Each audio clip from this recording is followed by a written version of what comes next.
नमः शिवाय। लगातार लाइव स्ट्रीम में कुछ ना कुछ प्रॉब्लम हो रही है। यूट्यूब से वीडियो ऑटोमेटिक डिलीट भी हो रहा है। कुछ तो प्रॉब्लम यहाँ पर मेजरली चल रही है चैनल पे मेरे, तो कोई बात नहीं है, लेकिन मैं अपनी बात पूरा करके रखूँगा। चाहे यूट्यूब वाले इस वीडियो को डिलीट कर दें या कुछ भी करें, मैं यहाँ पर अपनी बात रखूँगा। लाइव स्ट्रीम में कुछ ना कुछ प्रॉब्लम आ रही है और इस बात को मुझे बताना बहुत ज़रूरी है, इसलिए मैं दोबारा यहाँ पर लाइव को कंटिन्यू कर रहा हूँ। और अगर अभी भी कटता है तो मैं इसको अपलोड करूँगा आफ्टर थोड़ी देर के बाद इसको प्रीमियर के तरीके से अपलोड करूँगा। कुछ ना कुछ प्रॉब्लम आ जा रही है, मुझे नहीं समझ में आ रहा है कहाँ पे प्रॉब्लम आ रही है। चलिए हम स्टार्ट करते हैं फिर से।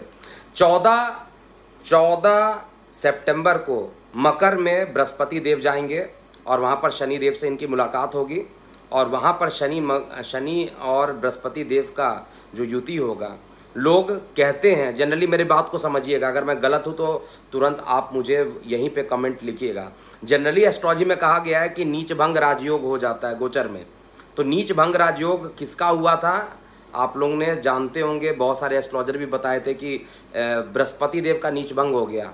शनि देव ने बृहस्पति देव का नीच भंग कर दिया। क्यों किया? जिस घर में शनि देव हैं, जिस घर में शनि देव है उसी घर में बृहस्पति देव है, तो नीचभंग राजयोग यहाँ पर था। तो नीचभंग राजयोग है तो बृहस्पति देव को तो अच्छा परिणाम देना चाहिए।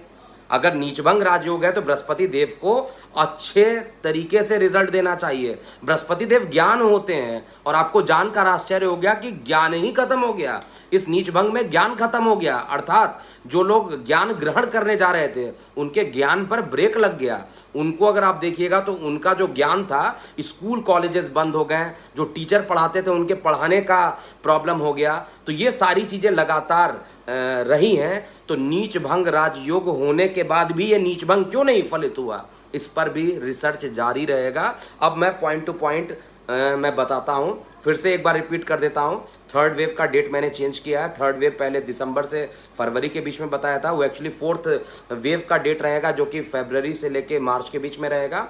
और थर्ड वेव का डेट 14 सितंबर से लेके 14 अक्टूबर के बीच में रहेगा। सबसे पहला जो ऑडियो थोड़ा अटक रहा है अभिजीत पवार जी, मैं कोशिश करूंगा कि इस वीडियो को फिर से लाइव स्ट्रीम ना करके इसको प्रीमियर करके मैं भेज दूं, लेकिन जितने लोग मेरी बात समझ रहे हैं अभी से थोड़ा सा अलर्ट हो जाइए। ये निश्चित रूप से अलर्ट का टाइम है थर्ड वेव को लेकर, मैं डरा नहीं रहा हूं।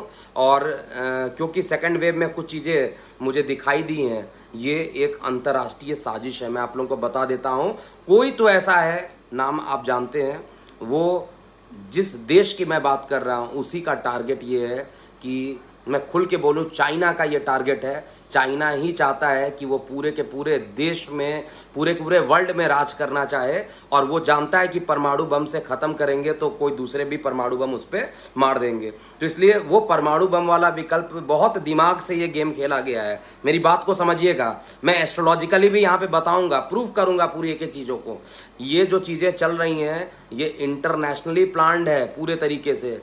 चाइना को पता है कि वो वर्ल्ड पर राज करना चाहता है, उसके पास बहुत सारी टेक्नोलॉजी है, और जो देश इसमें आगे बढ़ रहे हैं उनको ख़त्म करना चाहते हैं। ख़त्म करने का सबसे अच्छा तरीका है बायोलॉजिकल वेपन्स आप भेज दीजिए। रासायनिक हमले हो रहे हैं ये, और रासायनिक हमले होने के कारण आप ये कहिए इस वायरस को जब वो चाहते हैं बढ़ा देते हैं, जब चाहते हैं वो कम कर देते हैं। और उद्घाटन जो होता है वो हमेशा वेस्ट से उद्घाटन करते हैं। और ये सब चीज़ें एस्ट्रोलॉजिकली भी निकल रही है। जिनको भी मेदिनी एस्ट्रोलॉजी का नॉलेज है वो मेरी बात को समझ पाएंगे, लेकिन सामान्य जनता मेदिनी एस्ट्रोलॉजी के बारे में नहीं जानती है। यहाँ पर हमारी आर्थिक राजधानी जो मुंबई है, सबसे पहले केस देखिए वहीं पे स्टार्ट होता है, केरला से स्टार्ट केस होता है, और उसके बाद धीरे धीरे धीरे धीरे धीरे धीरे ये फैलता है। और कुछ लोग कह रहे हैं कि ये जैविक हमला है ना कि रासायनिक है। हाँ ठीक है, जैविक हमला ही हम कहेंगे, लेकिन ओवरऑल रिजल्ट जो है वो केमिकल के फॉर्म में ही आ रहा है, तो लगभग सेम चीज़ें हैं। तो यहाँ पर जो केमिकल या जीवाणु को जो भेजा जा रहा है, इसका जो चीज़ें हैं ये आप मान के चलिए कि कैलकुलेशन में जो अब मेदिनी से निकल के आ गई है वो अब एकदम स्थिति क्लियर कर दी है। ये स्थिति पूरे तरीके से क्लियर कर दी है। जब तक शनिदेव अपने घर में रहेंगे, तब तक ये परेशान करते रहेंगे। जब तक शनिदेव अपने घर में है तब तक ये परेशान करते रहेंगे। जब ये अपने मूल त्रिकोण में चले जाएंगे, कुंभ में चले जाएंगे, तब ये इनको अपना घर वो सबसे प्यारा रहता है कुंभ का, और कुंभ में जब ये जाएंगे तब ये काफ़ी अच्छा, क्योंकि शनिदेव का नेचर होता है कि वही पहले चीज़ों को परेशान करते हैं और फिर धीरे धीरे वही चीज़ों को सही करते रहते हैं। तो स्कूल कॉलेज में बात ये कर रहा था कि नीचभंग हुआ बृहस्पति का, तो बृहस्पति का नीचभंग होने से तो क्या होना चाहिए था, बृहस्पति मतलब ज्ञान है, ज्ञान तो हर जगह बढ़ जाना चाहिए। यहाँ तो ज्ञान ही खत्म हो गया, मतलब ज्ञान खत्म होने का मतलब है कि ज्ञान को ग्रहण करने के लिए जो विद्यालय है उसको बंद कर दिया गया। ये बृहस्पति देव का कैसे न्याय हो सकता है? ये नीचभंग राजयोग नहीं है, ये नीचभंग राजयोग नहीं है। मैं पहले बता देता हूँ, नीचभंग राजयोग की डेफिनेशन भले ही बुक में लिखा हो, लेकिन ये नीचभंग राजयोग गोचर में नहीं है। क्यों नहीं है? अगर होता तो बृहस्पति देव, स्कूल कॉलेजेस खुले रहते हैं, जो मंदिर थे कभी बंद नहीं थे, ये मंदिर खुले रहते हैं, हर जगह नीचभंग था। तो बृहस्पति देव जैसे ही शनि के साथ जाते हैं वैसे ही प्रॉब्लम शुरू हो जाते हैं। जैसे ही शनिदेव पास में जाते हैं, बृहस्पति और शनि का कंजुगेशन होता है, वैसे ही प्रॉब्लम स्टार्ट हो जाती है। और ये प्रॉब्लम 3rd वेव की डेट आएगी और 4th वेव की भी डेट आएगी, मैं बता दे रहा हूँ। और रेडी रहिए, कोई सुप्रीम नहीं आएगा, मैं आपको बार बार बता दे रहा हूँ, कोई बचाने वाला सुप्रीम नहीं आएगा। हमें अलर्ट रहना है। अगर आप अलर्ट हैं तो आप सही रहेंगे, अगर आप अलर्ट नहीं हैं तो परेशानी बढ़ सकती है। और एक दिन आप इस चीज़ को पहचानिएगा, जो मैं बात बता रहा हूँ, जिस दृष्टि से मैंने देख लिया है सारी चीज़ें, उस दृष्टि से आप ये इस बात को मानिएगा। क्योंकि जब मेरी प्रेडिक्शन गलत होनी स्टार्ट हुई,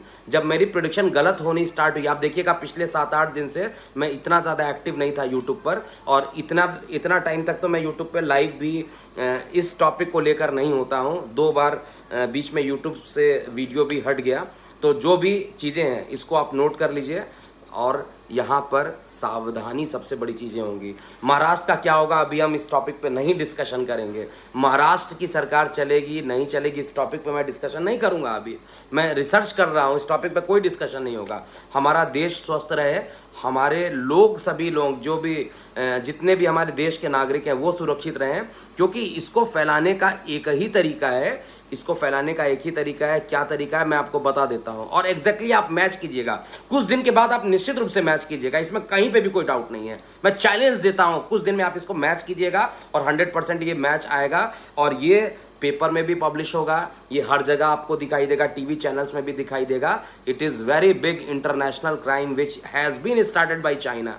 आपको छोटे छोटे ललचाने वाले मोबाइल दे दिए जाते हैं जिसमें इतने फीचर्स होते हैं और उसके दाम कम रहते हैं, और इस कारण से हम लोग उसको यूज़ करते हैं। हमारा सारा डेटा उनके पास पड़ा हुआ है।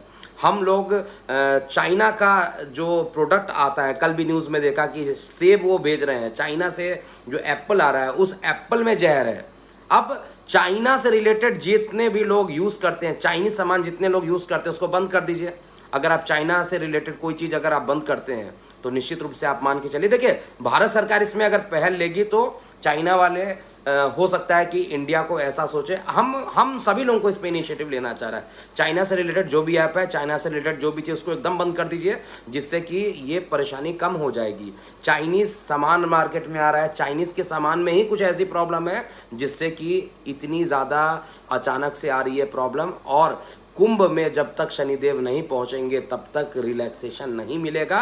लॉकडाउन का प्रभाव पुनः एक बार बढ़ेगा, लेकिन अभी जो रिलैक्सेशन वाली न्यूज़ है, कुछ दिनों तक 3 महीने तक अभी आप रिलैक्स रह सकते हैं। लेकिन इस रिलैक्स में जो लोग सावधान नहीं हुए, क्योंकि 2 डोज से काम आपका नहीं चलेगा, एक बार फिर इसका नए डोज का, क्योंकि 2022 में ही बनना था जो फुल्ली वैक्सीन जो मैंने प्रिडिक्ट किया था, 2022 में एक फुल वैक्सीन बनेगा, क्योंकि इस वैक्सीन में भी कुछ ना कुछ कमी होगी मुझे पता है, और ये 2022 में ही जाकर पूरा फुल्ली वैक्सीनेटेड होंगे और उसके बाद ही हम आगे बढ़ सकते हैं।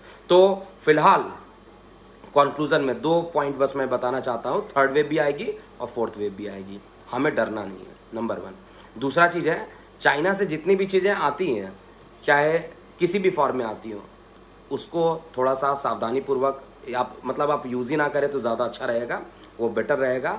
और तीसरी चीज़ जो मैं बताना चाह रहा हूँ, ये चाइना का फैलाया हुआ है और मेदिनी एस्ट्रोलॉजी से भी निकल के आ रहा है, और पश्चिम दिशा से इसका प्रभाव फैला हुआ है, और पूरी तरीके से कोविड को ख़त्म होने में टाइम लगेगा, कुछ ना कुछ वेरिएंट होते जाएंगे। और सीटी स्कैन के थ्रू ही अब असली रिपोर्ट आएगा।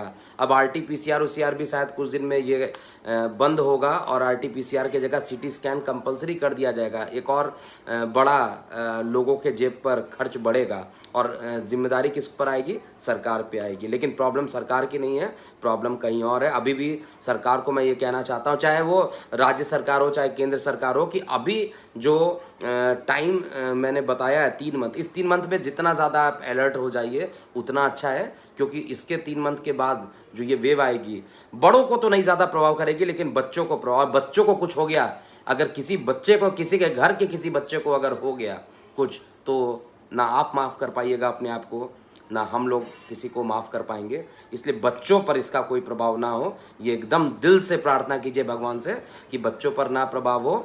और चाइना को पूरे तरीके से अवॉइड हम लोग को करना चाहिए, जिससे कि अंतर्राष्ट्रीय साजिश कुछ दिन में आ जाएगी। मैं आपको बता दे रहा हूँ, मेरा प्रिडिक्शन है। इस वीडियो को तो एकदम सेव करके रखेगा, कुछ दिन में ये सारी चीज़ें आएंगी निकल के, सारी चीज़ें निकल के आने वाली है। क्योंकि चाइना भली बात ही जानता है कि वो युद्ध से नहीं जीत सकता है, वो एटॉमिक ब्लास्ट करके नहीं जीत सकता है, वो एक ही तरीके से जीत सकता है। और सबसे मज़ेदार बात देखिए, लॉजिकली देखिए, स्टॉक मार्केट ऊपर जा रहे हैं, स्टॉक मार्केट ऊपर जा रहे हैं और साथ में लोगों की कमाई नीचे जा रही है।